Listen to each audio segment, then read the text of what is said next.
ملکی سطح سے شروع کریں تو ہم نے قوم کو تقسیم کیا ہے علاقائیت پر، لسانیت پر، مختلف جو ہے وہ صوبائیت پر، جماعتیں بنا دیں، پتہ نہیں 300 جماعتیں رجسٹرڈ ہو گئیں جی۔ آپ دکھانا کیا چاہتے ہیں کہ یہ ایک چھوٹا سا ملک 300 دھڑوں میں بٹا ہوا ہے؟ مفتی صاحب یہ ارشاد فرمائیے کہ مسلمانوں کے آپس کے جو اختلافات ہیں وہ ملکی لیول پہ بھی بہت زیادہ ہیں اور باقی ممالک کے آپس میں جو ہیں وہ بھی بہت زیادہ ہیں، تو کیا آپ سمجھتے ہیں کہ یہ اختلافات بھی ہمارے زوال کی کوئی وجہ ہیں؟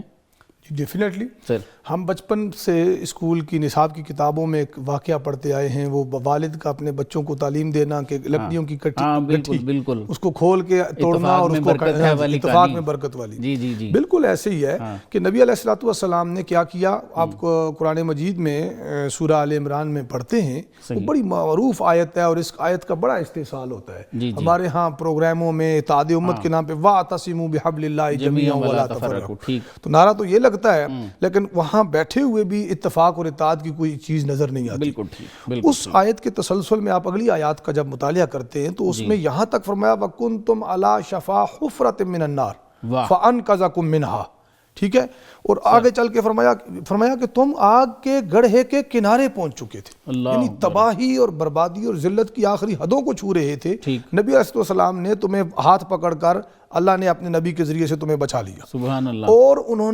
اس نے تمہارے دلوں میں ایک دوسرے کے لیے محبت ڈال دی۔ پھر حضور نے فرمایا کہ امت جو ہے وہ جسد واحد کی طرح ہے، بالکل یا ایک دیوار کی مانند ہے، مختلف احادیث جس کی ایک اینٹ دوسری سے جڑی ہوتی ہے، یہ مضبوطی کی علامات ہیں، اور جسد واحد کی طرح کہنا اس سے امت کا ایک وجود اور یک جان اور یک جہتی ظاہر ہوتی ہے۔ اب جب تک تو مسلمان اکٹھے تھے یا خلافت میں پروئے ہوئے تھے یا کسی بھی طور پر ان کے مفادات دوست و دشمن اکٹھے تھے، قرآن مجید نے تو جا بجا، چونکہ ہمارے پاس وقت مختصر ہے، جا بجا اس چیز کی اہمیت کو اجاگر کیا ہے کہ تمہیں مل کر ایک دوسرے کے ساتھ اکٹھے رہ کر اخوت اور بھائی چارہ۔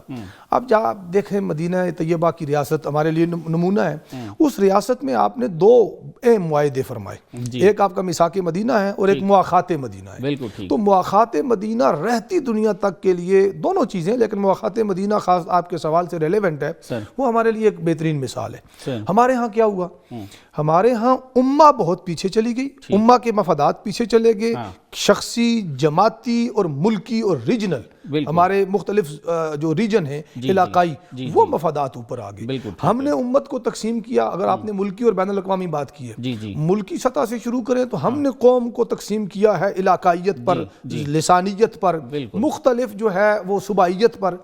جماعتیں بنا دیں، پتہ نہیں 300 جماعتیں رجسٹرڈ ہو گئیں جی۔ آپ دکھانا کیا چاہتے ہیں کہ یہ ایک چھوٹا سا ملک 300 دھڑوں میں بٹا ہوا ہے؟ ایک بین الاقوامی سطح پر دیکھیں تو ہمارے ہاں مختلف پراکسیز، اس کے پیچھے بین الاقوامی چودھری کچھ ادھر کٹھے ہو گئے، ایک ریجن ایک ادھر کٹھا ہو گیا، اور وہ اگر وہاں جنگیں ان کی ہو رہی تھی نا انٹرنیشنل لیول پر تو کچھ سمجھ آتی تھی،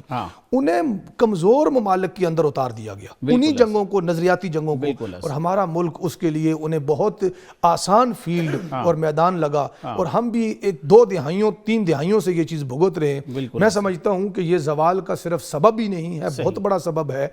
ہماری حکومتوں، اداروں اور مقتدر اتھارٹیز جو ہماری ہیں، انہیں چاہیے کہ پاکستان کو ہر طرح کے اختلافات، افتراق اور تعصبات سے پاک کریں، یہ قوم ترقی کرے، اور جہاں تک ہماری آواز بحیثیت ریاست پہنچتی ہے اس یگانگت اور یکجہتی کے لیے کوشش کریں اور ان اختلافات کو دور کریں تاکہ امہ کا کی عظمت رفتہ بحال ہو سکے۔ بالکل صحیح۔